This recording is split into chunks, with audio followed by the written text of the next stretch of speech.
কলকাতা জনকণ্ঠ, গ্রাম ও শহরের মেলবন্ধন। আইএসএফ এর হাত থেকে তৃণমূলের নেতারা নিরাপদ আছে এখনো পর্যন্ত, আর থাকবে যতদিন না পর্যন্ত আমি এদেরকে ঘোষণা দিই, তাই না? কিন্তু তৃণমূলের হাতে কি তৃণমূলের নেতারা নিরাপদ আছে? আমার কাছে যতটুকু খবর আছে, আগামী 2-1 দিনের মধ্যে তৃণমূলের একটা উইকেট ফেলবে তৃণমূলের নেতারাই। কেন? আমাদের নেতৃত্বদের নামে মামলা দেওয়ার জন্য। কিন্তু মামলা কি হবে বুঝে নেব, কিন্তু কারণ রাজ্জাক খাঁকে খুন করেছে, এখন আমার তাই বুকে ব্যথা লাগে, এখন আমার কষ্ট হয়। সে ভাঙড়ের ভোটার, তাই প্রশাসনকে বলবে একটু সজাগ থাকে। কারণ ভগবানপুর অঞ্চলের এক নেতা, ওর হোঁশ নেয় এখনো, যে ওকে ওর উইকেটটা হয়তো ফেলে দিত। প্রশাসন তৎপরতার সাথে যে উইকেটটা ফেলতে এসেছিল তাকে নাম হয়তো অন্য দিয়ে চালাচ্ছে, সব খবর আমাদের কাছে থাকে। তাই অনুরোধ করবো প্রশাসনকে একটু সজাগ থাকুন, তৃণমূলের নেতাদেরগুলোকে বেশি বেশি করে নিরাপত্তা দিন। ঠিক অসুবিধা হবে? মমতা ব্যানার্জি তো বলছে ভাঙড়ের মানুষের জন্য ওনার চিন্তা নয়, ওনার চিন্তা শওকত মোল্লার জন্য, ওনার সিকিউরিটি দিয়ে দেবে। তাহলে 8টা থানা করে সিকিউরিটি দিতে লাগবে কেন ভাই? কিসের জন্য একটা থানা হয়েছে? আপনাকে আমাকে জব্দ করার জন্য। ভাঙড়ের মানুষকে যেভাবে নিরাপত্তা দিচ্ছেন, আইএসএফ সহ সবাইকে যেভাবে নিরাপত্তা দিচ্ছেন, তার জন্য ধন্যবাদ জানাই। কলকাতা পুলিশের ভাঙড় ডিভিশন, কাশীপুর থানা সহ এই থানাগুলোকে অনুরোধ একটা ছোট্ট সাথে অ্যাড করে দিচ্ছি, যে একটু করে বেশি নজর তৃণমূলের নেতাগুলোকে দিন। কোথায় বোম মারছে সেই নজর দিতে বলছি না আমি, ওই তাদেরকে কেউ না আবার উইকেট ফেলে দেয়, তাদের আবার তৃণমূলের মধ্যেই সব এলজাম আমাদের নামে লাগবে। তবে এলজাম যা দেবে আমরা বুঝে নেব। একটা অন্যায়ভাবে যদি কোনো ছেলেকে ডিস্টার্ব করে, আজকে বাংলা তেতে আছে, ভালো করেই বুঝছেন। সেই যেখানেই যাচ্ছি সেখানেই মানুষ রাস্তায় নামছে। একটা যদি কাউকে ডিস্টার্ব করে, শুধু ভাই ভাঙড় ডিভিশন নয়, পুরো পশ্চিম বাংলা অচল করে দেবো। কোনো কথা হবে না, কোনো কথা হবে না। আর আইন মেনে চলুন। কেউ আমার ছেলে অন্যায় করেছে বলুন, ধরে থানাতে তুলে দিয়ে আসবো। বন্ধুগণ, এবার আমি ঘোষণা দেব একটা। ঘোষণাটা কি?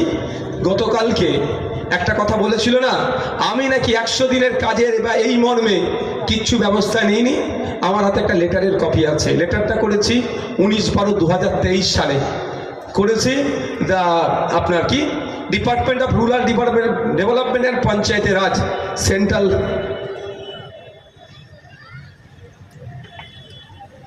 এটা পড়ে হবে, ঠিক আছে? তো এটা করেছিলাম কাকে? ভারত সরকারের একটা ডিপার্টমেন্টাল মিনিস্টারকে আর মোদিজিকে কপি করেছিলাম এই 100 দিনের কাজের নিয়ে। বুঝতে পারছেন তো?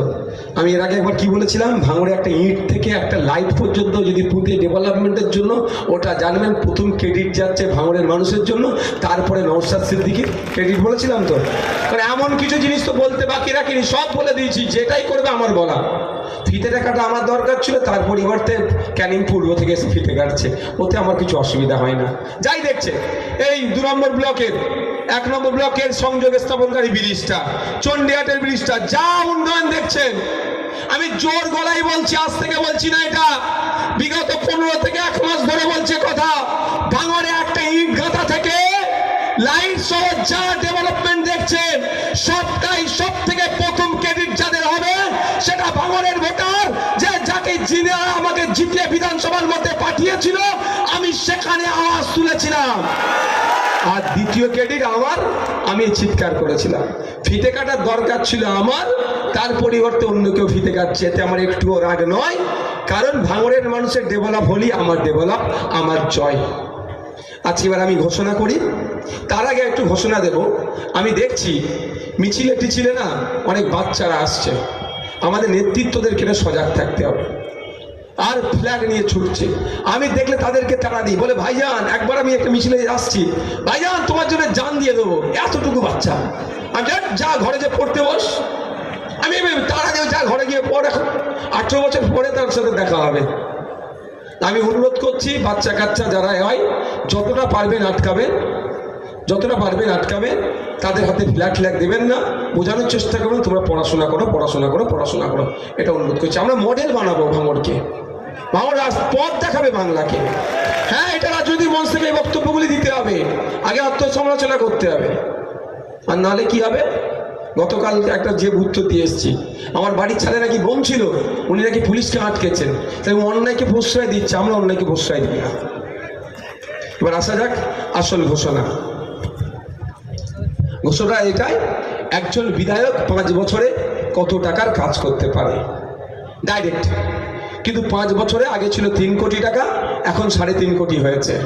এই যে 50 লাখ বেড়েছে, এটাও ভাঙড়ের মানুষের ক্রেডিট। 294টা বিধায়কের 50 লাখ করে 5 বছরের কাজের ক্ষেত্রে বেড়েছে। এটা ভাঙড়ের বিধায়ক নওশাদ সিদ্দিকী বিধানসভায় আওয়াজ তোলার জন্য হয়েছে। একাধিক বিষয় হয়েছে, বললে সারা রাত পার হয়ে যাবে, যা আমি আওয়াজ তুলেছি অনেক পুরনো হয়েছে, অনেক হয়নি। যাক, এবার আসা যাক। এখন আমি এই 17তম বিধানসভাতে, এটা 17তম বিধানসভায় আমরা 3 কোটি 30 লক্ষ টাকার কাজ করতে পারবো। এই 3 কোটি 30 লক্ষ টাকার 30 পয়সা কিন্তু চিকিৎসার কথা ভাবছেন, আজই চলে আসুন শীষ general and eye care hospital. 40 বছর মানুষের সেবায় নিয়োজিত সুচিকিৎসার বিশ্বস্ত প্রতিষ্ঠান। কলকাতার অভিজ্ঞ ডাক্তার দ্বারা অপারেশন ও চিকিৎসা করা হয়। কাঠালিয়া, ভাঙড়, কাশীপুর, দক্ষিণ 24 পরগনা। যোগাযোগ 7407337744, 7407441234।